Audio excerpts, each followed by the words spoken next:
Комисијата за надзор на функционалноста на АКМИ системот во судовите констатирала низа неправилности кај судскиот совет само во првите 6 месеци од годинава. Меѓу крупните неправилности нотирано и дека во Берово, Крушево, Кратово и Куманово не се почитувало исклучување и вклучување, како и земање на суди од системот. Имало недоволен број на судии во помалите судови со основна надлежност, како и недоволен број на информатичари во судовите.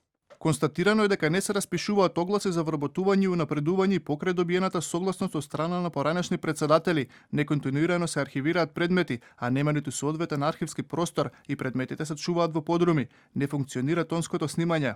Надвор од констатираното, судскиот совет речиси година и половина нема изготвено извештај за сработеното на членови во советот, кои направиле работни посети во 4 судови, за да проверат дали има одговорност кај некој судија за конфискација на имотот на осудениот бизнисмен Сеат Кочан во случајот Трансмет, која беше нотирана како проблематична. А овие неправилности доаѓаат во време кога министерот за правда Кренар Лога неколку пати јавно говори за распуштање на судскиот совет, но и во време кога се чека на крупни реформи за тоа каде и како членовите треба да даваат отчетност. Според Лога, распуштањето треба да оди член по член, не наеднаш, а за законските измени. Кажа дека треба да добие амин од ВМРО ДПМН, бидејќи во измените има делови кои треба да бидат гласани со двотретинско мнозинство.